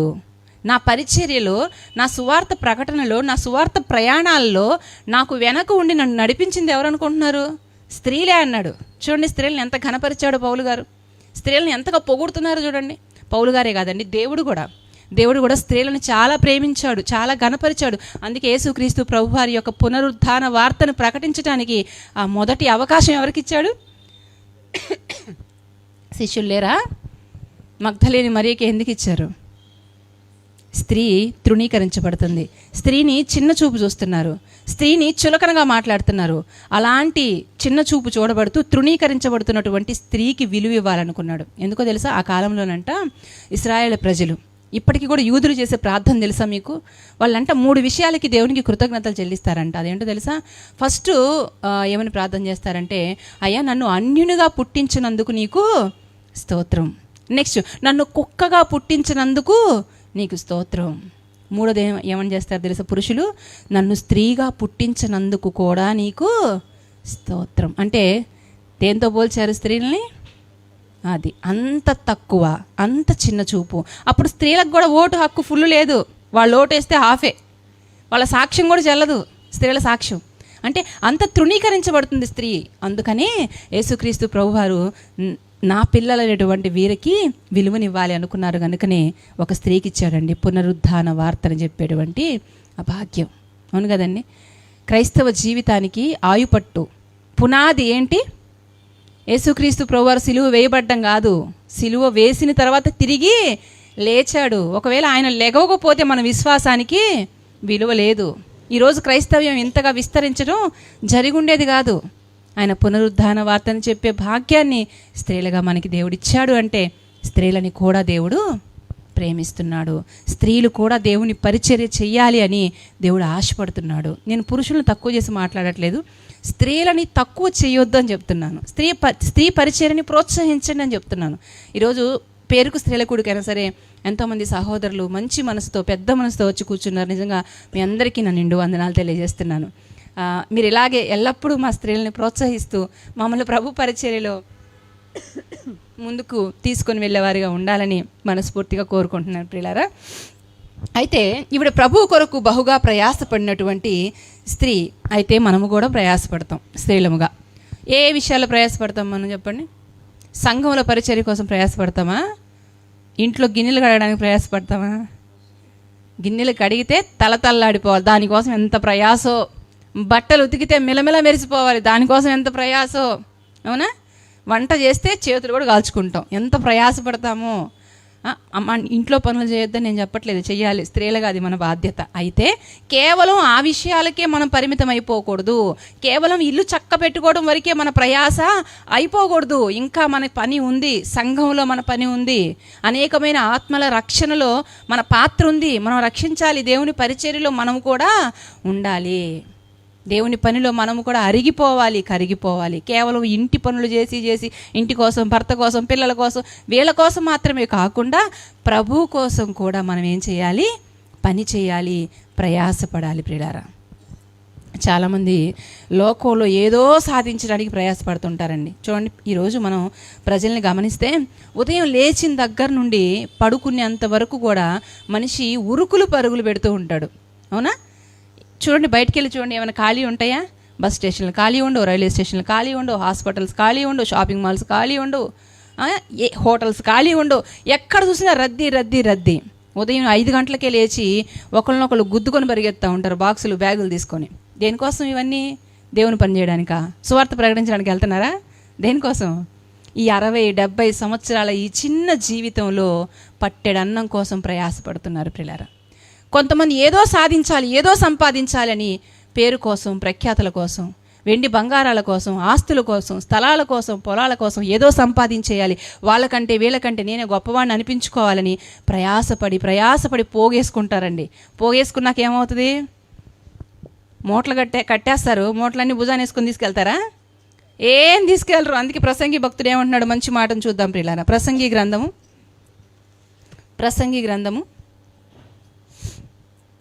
5వ అధ్యాయము, ప్రసంగి గ్రంథం 5వ అధ్యాయము 15వ వచనాన్ని చూద్దాం. ప్రసంగి గ్రంథం 5వ అధ్యాయము, కొంచెం గట్టిగా చదవమ్మా. వాడు ఏ ప్రకారము తల్లి గర్భములో నుండి వచ్చెనో ఆ ప్రకారముగానే తాను వచ్చినట్లే దిగంబరిగానే మరలా పోవును. తాను ప్రయాసపడి చేసుకొనిన దానిలో ఏదైనను చేత పట్టుకొని పోడు. అతడు వచ్చిన ప్రకారముగానే మరలా పోవును. చూసారా ఎంత చక్కని మాటలు రాశాడండి నిజంగా ప్రసంగి భక్తుడు. ఇవి అర్థమైతే జీవితంలో ఏదో కావాలని మనం ఆరాటపడమండి. ఎంత మంచి మాట. మళ్ళీ నేను చదువుతున్నాను 15వ వచనం. వాడు ఏ ప్రకారముగా తల్లి గర్భము నుండి వచ్చినో ఆ ప్రకారముగానే తాను వచ్చినట్లే దిగంబరిగానే పోవుననుందా? ఏదైనా చేత పట్టుకొని పోతాడనుందా? ఎలా వచ్చాడో అలాగే వెళ్ళిపోవాలి. ఎలా వచ్చామో అలాగే వెళ్ళిపోవాలి. మరి మధ్యలో ఈ ఆరాటం, ఈ పోరాటాలని దేనికోసం? ఈ ప్రయాస అంతా దేనికోసం? దేవుని కోసం కాదు. మరలా మనుషుల ప్రయాస అంతయు వారి నోటికే కదా అంటాడు. చూద్దాం చూడండి, 6వ అధ్యాయము, అదే ప్రసంగి గ్రంథము 6వ అధ్యాయము 7వ వచనాన్ని చూద్దాం ప్రియులారా. 6:7. మనుషుల ప్రయాస అంతయు వారి నోటికే కదా, అయినను వారి మనస్సు సంతుష్టి అందదు. చూసారా, ఎంత సంపాదించిన మనిషి మనసుకి ఏముండదంట? తృప్తి ఉండదు. సైకిల్ లేనప్పుడు సైకిల్ ఉంటే బాగుండు అనుకుంటాం. సైకిల్ కొనేస్తే ఎప్పుడు సైకిలేనా, కారు ఉంటే బాగుండు, కారు కొంటే ఒకసారి ఫ్లైట్ ఎక్కితే బాగుంటుంది. అంటే మనిషికి ఏముండదంటే కంట్రోల్ ఉండదు. ఆశాజీవి అంటారు అందుకే మనిషిని. ఒక ఆశ తీరిన తర్వాత మరలా ఇంకొక ఆశ. ఉన్నదాంతో తృప్తి చెందేవాడు కాదు మనిషి. అందుకే సంతుష్టి ఉండదు. ఎంత ప్రయాసపడినా ఈ లోకంలో చాలామంది చూడండి డ్యూటీతో పాటు ఓటీ కూడా చేస్తారు. దేనికోసం? 60-70 సంవత్సరాలు ఈ జీవితం కోసమే. చచ్చిపోయిన తర్వాత నిత్య జీవం కోసం కాదు. కొంతమంది 12 గంటలు, 15 గంటలు, 18 గంటలు పనిచేసే వాళ్ళు కూడా ఉన్నారు. అమ్మ, ఎంత ప్రయాసపడి పని చేస్తున్నారే, ఈ కష్టము, ఈ ప్రయాస నిన్ను నిత్యలోకానికి తీసుకొని వెళ్తుందా? మరి ఏ ప్రయాస మనల్ని దేవుడున్న లోకానికి నడిపిస్తుంది? ఏ ప్రయాస వ్యర్థము కాని ప్రయాస అంటే చూద్దాం. చూడండి, కొరింథీయులకు రాసిన పత్రిక, ముగించేస్తాను నేను. కొరింథీయులకు రాసిన మొదటి పత్రిక 15వ అధ్యాయము 58వ వచనాన్ని చూద్దాం. కొరింథీయులకు రాసిన మొదటి పత్రిక 15వ అధ్యాయము 58వ వచనం. బైబిల్ గ్రంథం అంతట్లో నాకు ఇష్టమైన వచనం ఇదా, చదవండి. కాగా నా ప్రియ సహోదరులారా, చూడండి, వ్యర్థము కాని ప్రయాస ఒకటి ఉంది ఈ లోకంలో. అదే ప్రయాస అంట? ప్రభువు కోసం పడే ప్రయాస ఏదైతే ఉందో అది వ్యర్థము కాదు. కాగా నా ప్రియ సహోదరులారా, మీ ప్రయాసము ప్రభువునందు వ్యర్థము కాదని ఎరిగి స్థిరులను కదలని వారును ప్రభు కార్యాభివృద్ధి అందు ఎప్పటికీ ఆసక్తులై ఉండండి. ఈ లోకంలో మన కోసం మనం చేసే పని ప్రయాస అది వ్యర్థమైన ప్రయాస, కానీ ప్రభు కొరకు మనం పడే ప్రయాస ఇది అర్థమైన ప్రయాస. దేవుని కోసం మీరు ఏం చేసినా ఎంత ప్రయాసపడినా అది వ్యర్థముగా పోదు ప్రియులారా. మన కోసం మనం ఎంత చేసుకున్నా అది వ్యర్థమే. ఏది సంపాదించుకున్నా అది ఇక్కడ వదిలిపెట్టేసి వెళ్ళిపోవడమే. కనీసం ఒంటి మీద వస్త్రాలు కూడా మనతో రావు. కానీ ప్రభు కోసం ప్రయాసపడితే మనకి దేవుని దగ్గర ఎంత మెప్పు, ఎంత ఘనత. దేవుని కోసం నువ్వు చేసే ఆ పనిని బట్టి, ప్రయాసను బట్టే కదా నీకు పరలోకం ఇవ్వాలా నరకం ఇవ్వాలా దేవుడు డిసైడ్ చేసేది. దేవుడు మర్చిపోడండి. మనుషుల కోసం మనం ఎంత చేసినా మనుషులు మర్చిపోతారేమో, కానీ దేవుని కోసం మనం చేసేది ఏది కూడా దేవుడు మర్చిపోడు. చన్నీళ్ళు ఇస్తేనే మర్చిపోను అన్న దేవుడు ఆయన కోసం నువ్వు చెమట కారిస్తే మర్చిపోతాడా? ఆయన కోసం నువ్వు కార్చిన కన్నీరు మర్చిపోతాడా? ఆయన మర్చిపోడు ప్రియులారా. మనం చేసిన ప్రతి దానికి కూడా దేవుడు ప్రతిఫలాన్ని ఇస్తాడు. ఎప్పుడు? ఏ ప్రయాస అది? ప్రభువునందు మనం పడిన ప్రయాసకి దేవుడు మనకు ప్రతిఫలం ఇస్తాడు. కానీ లోకం కోసం మనం ఎంత చేసినా అది వ్యర్థమైనటువంటి ప్రయాస ఉందా? మరి ప్రభు పనిలో ఏంటి మరి మన ప్రయాస పడుతున్నామా దేవుని కోసం? బైబిల్ గ్రంథంలో ఉన్న భక్తులే కాదండి దేవుని కోసం ప్రయాసపడింది. చాలామంది మిషనరీల చరిత్ర కూడా మీకు తెలుసు కదా.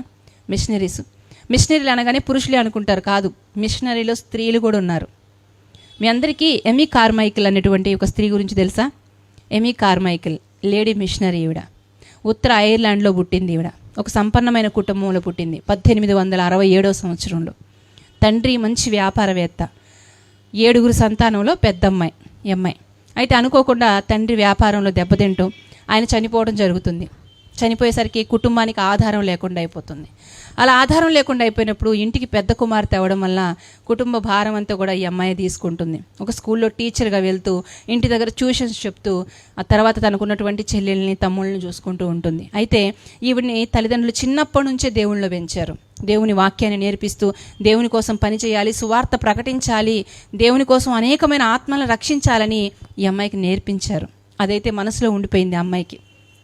ఉత్తర ఐర్లాండ్ అంటే అక్కడ వాళ్ళ కళ్ళు ఎలా ఉంటాయంటే మన కళ్ళులా ఉండవు, నీలి నేత్రాలు అంటారు కదా, అంటే పిల్లి కళ్ళు అంటారు. అలా చెప్తే మీకు అర్థమవుతాం.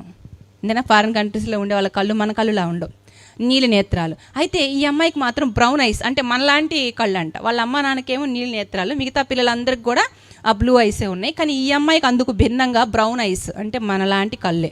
ఆ అమ్మాయి ఆ కళ్ళు చూసుకొని ఎప్పుడు బాధపడేదంట. అదేంటమ్మా, డాడీకి, నీకు, చెల్లెళ్ళకి, తమ్ముళ్ళకి అందరికీ నీలి కళ్ళే ఉన్నాయి, నాకు మాత్రం ఎందుకని ఇలా బ్రౌన్ ఐస్ వచ్చినాయి అంటే వాళ్ళ అమ్మ అందంట, ప్రార్థన చేసుకోమ్మ దేవుడు మారుస్తాడులే అందంట. ఒక నైట్ అంతా కూర్చొని ప్రార్థన చేసిందంట. ఉదయం లేచి అద్దంలో చూసుకుందంట కళ్ళు మారినాయేమో అని, కానీ మారలేదంట. వాళ్ళ అమ్మని అడిగిందంట, అమ్మ నా కళ్ళు మారలేదమ్మా అంటే, ఏమోలే అమ్మా, అలా మారడం దేవునికి ఇష్టం లేదేమో, నువ్వు ఇలానే ఉండాలేమోలే అని వాళ్ళ అమ్మ వదిలేసిందంట. ఆ తర్వాత అలా ఉంటూ ఉండగా ఆ అమ్మాయి మనసులో ఒక భారం ఉంది కదా, నేను దేవుని సేవ చేయాలని. దేవుని పిలుపు వచ్చిందంట, నువ్వు వచ్చేసి నా సేవ చేయాలన్నప్పుడు జపాన్ దేశానికి వెళ్ళిందంట. జపాన్ దేశానికి వెళ్ళి అక్కడ కొంతకాలం దేవుని సువార్త చేసింది. మరలా అక్కడి నుండి దేవుని పిలుపు మేరకు మన ఇండియాకు వచ్చేసింది. తమిళనాడు ప్రాంతానికి వచ్చింది. తమిళనాడు ప్రాంతానికి వచ్చి అక్కడ సువార్త సేవ చేస్తున్నప్పుడు ఆ కాలంలో 1867 సంవత్సరం, అంటే ఆ కాలంలో ఎలా ఉండేదంటే భారతదేశం మూఢాచారాల చిట్ట, సతీ సగమనం అని, దేవదాసి వ్యవస్థలని, ఇలా చాలా భయంకరమైనటువంటి మూఢనమ్మకాలు ఉండేవి. సతీ సగమనం అంటే తెలుసా? భర్త చనిపోతే భార్య ఏం చేయాలంటే ఆ భర్తతో పాటు ఆమె కూడా సజీవ దహనం అయిపోవాలి. ఆయన తలని ఒళ్ళో పెట్టుకొని ఆ అమ్మాయి కూడా చనిపోవాలి. ఎంత భయంకరమైన పరిస్థితి చూడండి. భర్త చనిపోతే భర్తతో కూడా భార్యని కూడా చంపేయడం అనేది తప్ప కాదు అది, కానీ ఆ కాలంలో ఇలా చేస్తూ ఉండేవాళ్ళు.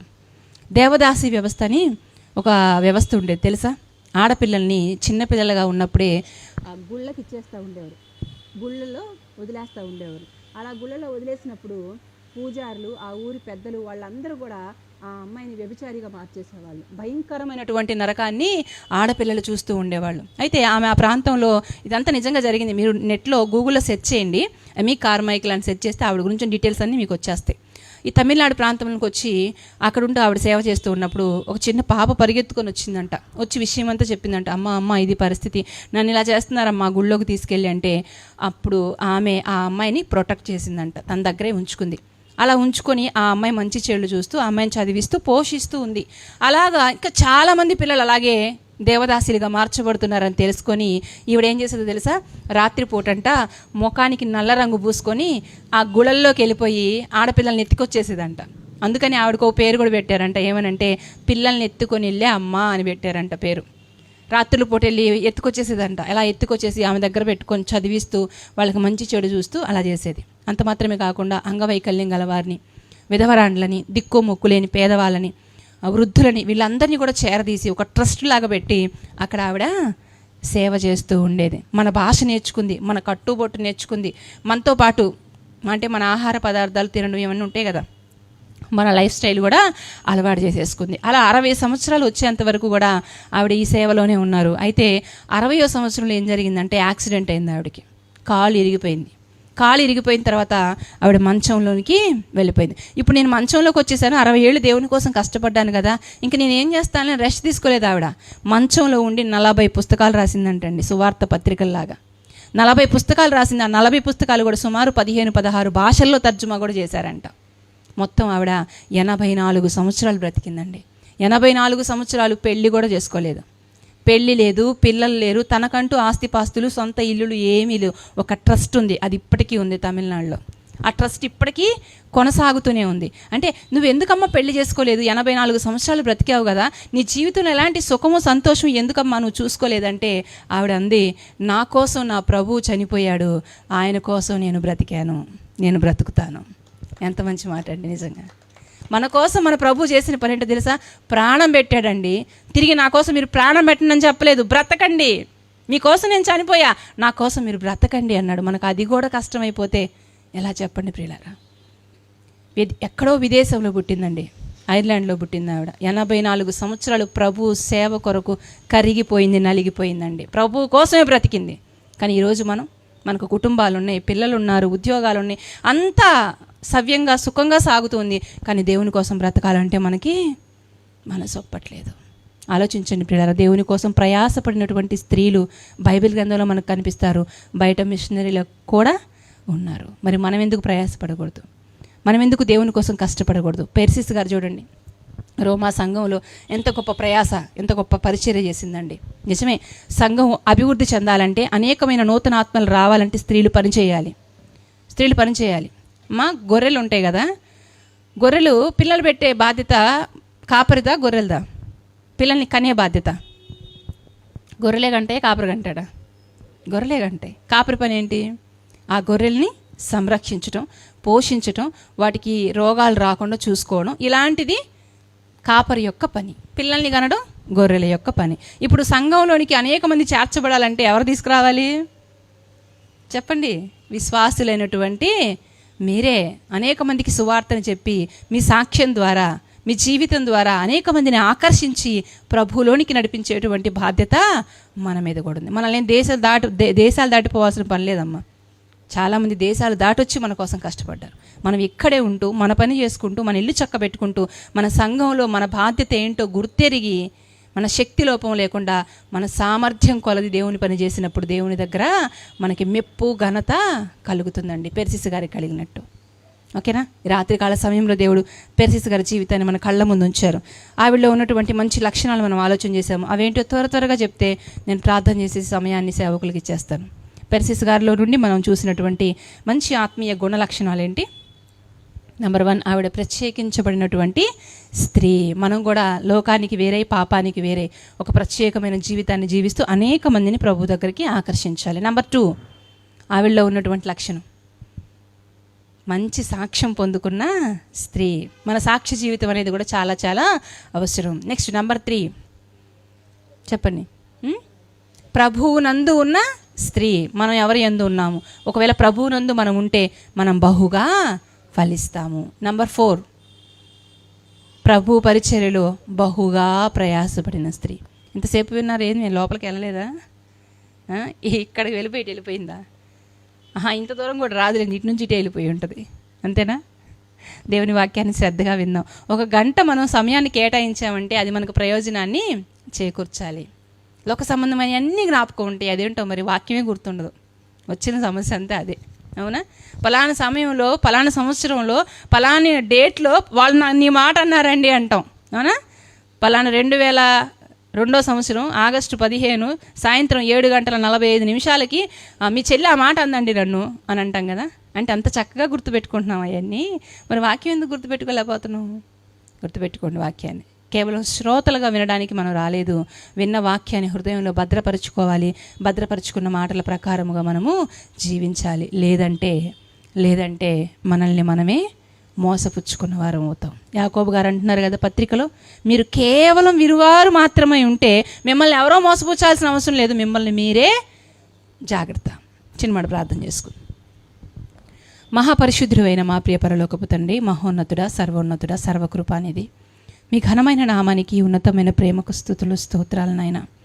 తండ్రి, క్రైస్తవ స్త్రీలమైన మేము తండ్రి మా బాధ్యతలను గుర్తెరిగి మీరు మాకిచ్చినటువంటి పాత్రలన్నిటికీ మేము న్యాయము చేకూర్చాలని ఎన్నో జ్ఞానపూరితమైన మాటలను తండ్రి మాకు నేర్పిస్తున్నారు నాయన. అందులో భాగంగా పెర్సిస్ గారిని మా కళ్ళ ముందుకు తీసుకొని వచ్చారు. అవును తండ్రి, మీ కొరకు, మీ పరిచర్య కొరకు బహు ప్రయాసపడినటువంటి స్త్రీగా ఈరోజు మా కళ్ళ ముందు మీరు ఉంచినందుకే మీకు స్తోత్రాలు. మేము కూడా తండ్రి అన్ని విషయాల్లోనైనా పెర్సిస్ గారి వలె వర్ధిల్లినట్లుగా కృపణ దయచేయండి తండ్రి. ఎంతో ఆసక్తితో శ్రద్ధతో మీ బిడ్డలు మీ వాక్యాన్ని విని ఉన్నారు తండ్రి. విన్న వాక్యము వారి హృదయాల్లో ఫలింపచేయమని ప్రార్థన చేస్తున్నాను నాయన. తండ్రి, ఎవరెవరు ఏ అక్కరతతో ఏ అవసరతతో చేరి వచ్చారో నాకైతే తెలియదు కానీ తండ్రి సమస్తము మీకు తెలుసు కనుక నాయన వారు చేస్తున్న ప్రార్థనలకు సహాయమును సమాధానమును దయచేయమని ప్రార్థన చేస్తున్నాను. చేరి వచ్చిన సహోదరులను కూడా జ్ఞాపకం చేసుకుని నాయన. మరి బ్రదర్స్ అందరూ కూడా తండ్రి మంచి మనసుతో మమ్మల్ని ఎంకరేజ్ చేయడానికి వచ్చారు నాయన. వారికి మీరు ఇచ్చిన మంచి మనసును బట్టి మీకు స్తోత్రాలు. అలాగే ఇంత మంచి కార్యక్రమాలను ఈ ప్రాంతంలో జరిగిస్తున్న సోదరులు విజయ్ కుమార్ అంకుల్ గారిని బట్టి ప్రార్థన చేస్తున్నాను నాయన. కుటుంబాన్ని బట్టి ప్రార్థన చేస్తున్నాను తండ్రి. దీవించండి, ఆశీర్వదించండి. ఈ ప్రాంతంలో నాయన అనేక మందికి మాదిరికరమైన కుటుంబముగా, అనేకమైన ఆత్మలను మీ పాద సన్నిధికి నడిపించే కుటుంబముగా తండ్రి ఈ కుటుంబాన్ని మీరు వర్ధిల్లింప చేయమని ప్రార్థన చేస్తున్నానయ్యా.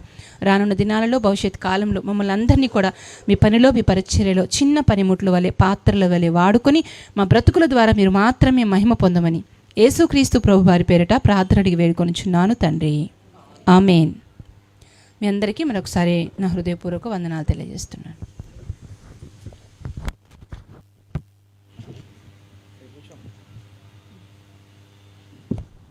మంచిదండి. మరి దేవుని యొక్క అమూల్యమైన మాటలు అందించిన మన యొక్క ప్రియులు సిస్టర్ గారికి మన అందరి తరపున ప్రత్యేకమైన శుభాబంధనాలు. ప్రియమైన దేవుని వల్ల మరి ఇలాంటి కార్యక్రమాన్ని మరి ఏర్పాటు చేయాలని, మరి ఆ దేవుని యొక్క సంకల్పంలో మనల్ని అందరినీ కూడా నడిపించాలని, మరి ఆ స్త్రీ యొక్క పాత్ర ఈ సంఘంలో తెలియజేయాలన్న ఉద్దేశంతో మరి ఈ యొక్క భారభరితమైన పరిచర్యను చేస్తున్నామని. మాకేదో పరిస్థితులు బాగుండి కాదు, కానీ మీ యొక్క వ్యక్తిగత ప్రార్థనలో మరి ప్రార్థన చేయవచ్చిందిగా, మరి అనేకులు వచ్చి ఇంకా ఆత్మీయంగా ఈ యొక్క అమూల్యమైన మాటలు విని ఆత్మీయంగా బలపడే విధంగా మీ యొక్క వ్యక్తిగత ప్రార్థనలో ప్రార్థన చేయవలసిందిగా కోరుచున్నామని. అలాగే ప్రతి ఆదివారం ఇక్కడ ఆరాధన జరుగుతుందండి. 6 గంటల నుండి 8 గంటల వరకు ప్రతి ఆదివారం ఆరాధన జరుగుతుంది. ప్రతి శుక్రవారం మరి 7 గంటల నుండి 9 గంటల వరకు విజ్ఞాపన కూడుక జరుగుతుంది. మీరు ఎక్కడైనా ఆదివారం ఎక్కడికి వెళ్ళలేని సమయంలో సాయంత్రం 6 గంటల నుండి 8 గంటల వరకు ఇక్కడ మరి ఆరాధన జరుగుతుంది. రొట్టె రసం ఇస్తాం. మరి మీ యొక్క మరి ఎవరైనా ఎక్కడికైనా మరి ప్రార్థన ఈ ఆదివారం వెళ్ళలేదు అనుకున్న వారు మరి ఇక్కడికి వచ్చి ఆ యొక్క ప్రభు బలలో పాల్గొనవలసిందిగా ప్రభువు నామమున మనవి చేస్తున్నాం. ఈ దినం మనకు ప్రత్యేకమైన ప్రేమ విందు ఏర్పాటు చేశారు మరి విజయక్క వాళ్ళు, మరి మన శాంతమ్మ గారు వాళ్ళు. మరి మంచిది. మరి మీరందరూ కూడా దేవుని యొక్క అమూల్యమైన మాటలు వినడానికి వచ్చినందుకు మీ అందరికి ప్రత్యేకమైన శుభాబంధనాలు.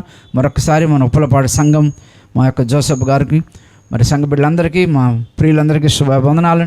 మరి అందరికీ మీ అందరికీ కూడా ప్రత్యేకమైన వందనాలు. మరి మన మధ్యలో మరి ముగింపు ప్రార్థన ఆశీర్వాద సెలవు పుచ్చుకుందామని. మరి మన మధ్యలో నిరీక్షణ అన్నయ్య గారు ఉన్నారు. రెడ్డిపాలెం ప్రాంతంలో పరిచయం చేస్తున్నా.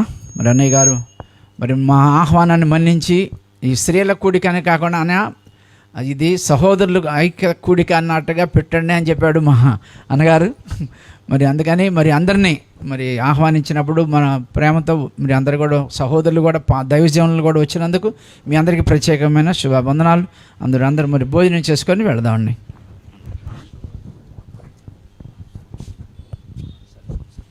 ప్రార్థన చేసుకుందామండి.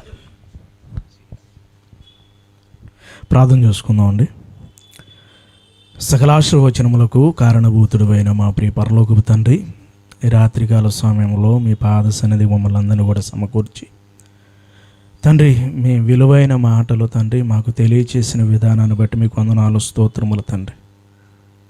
మేము ప్రత్యేకింపబడాలని తండ్రి, జగత్ పునాది వేయబడక మునుపే మీ కుమారుని ఏర్పరచుకొని తండ్రి ఈ లోకానికి పంపించి ఆ మాటల చేత తండ్రి మేము ప్రత్యేకమైన జీవితాన్ని గడపాలని తండ్రి మీ మాటలు ప్రకటిస్తున్న విధానాన్ని బట్టి మీకు వందనాలు, స్తోత్రములు తండ్రి. మీ మాటలు విన్న ప్రతి ఒక్కరూ కూడా ప్రత్యేకమైన జీవితాన్ని గడపటానికి మీరు కృప చూపించమని వేడుకుంటున్నాను. అలాగే సాక్ష్య జీవితం, అవును తండ్రి, ఈరోజు మా భక్తి జీవితంలో తండ్రి సాక్ష్యాన్ని కలిగి ముందుకు అడుగులు వేయటానికి మీరు హెచ్చరించిన విధానాన్ని బట్టి మీకు వందనాలు, స్తోత్రములు తండ్రి.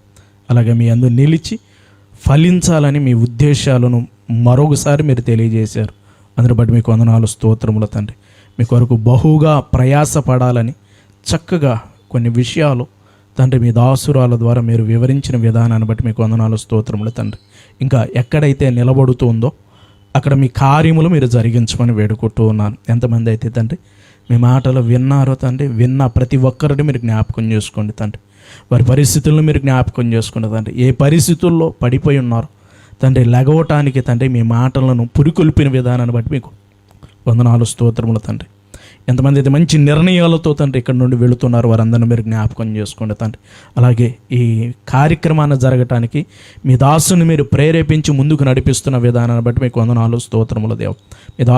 మీ దాసుని కుటుంబాన్ని, పరిచయను మీరు జ్ఞాపకం చేసుకోండి. ఇంకా రానున్న దినాల్లో ఉన్నతంగా ముందుకు అడుగులు వేయటానికి తండ్రి మీ సహాయాన్ని అనుగ్రహించండి. దీని కొరకు కష్టపడిన ప్రతి ఒక్కరిని మీరు జ్ఞాపకం చేసుకోండి. ఖర్చుపడిన ప్రతి ఒక్కరిని మీరు జ్ఞాపకం చేసుకోమని వేడుకుంటూ ఉన్నాను. ప్రతి వారిని మీ చేతులకు అప్పగిస్తున్నాను. ఎంతమంది అయితే తండ్రి మమ్మల్ని శత్రువులుగా భావిస్తున్నారో, ద్వేషిస్తున్నారో వారిని, వారి కుటుంబాలను కూడా మీరు చల్లగా కాపాడండి. వారికి రక్షణ ఆనందాన్ని మీరు దయచేయమని వేడుకుంటూ ప్రతి విషయాన్ని మీ చేతులకు అప్పగించుకుంటూ మీ నామనికి మహిమ, ఘనత, ప్రభావాలు మీరు మాత్రమే పొందుకోమని యేసుక్రీస్తు నామమున స్తుతించి ప్రార్థించి వేడుకుంటున్నాం పరమ తండ్రి, ఆమేన్. పరమందున్న తండ్రి అయిన దేవుని ప్రేమయు, ఆయన కుమారుడైనటువంటి యేసుక్రీస్తు వారి కృపయు, పరిశుద్ధాత్మ అన్యోన్య సహవాసము చేరొచ్చిన మనకును సకల పరిశుద్ధులకు, ప్రార్థనాపరులకు సదాకాలము దేవుడు తోడుగొని నడిపించి బలపరచునుగాక. ఆమేన్. ఆమేన్. చేరొచ్చిన మీ అందరూ కూడా ప్రభు పేరట హృదయపూర్వక వందనాలు తెలియపరచుకోండి.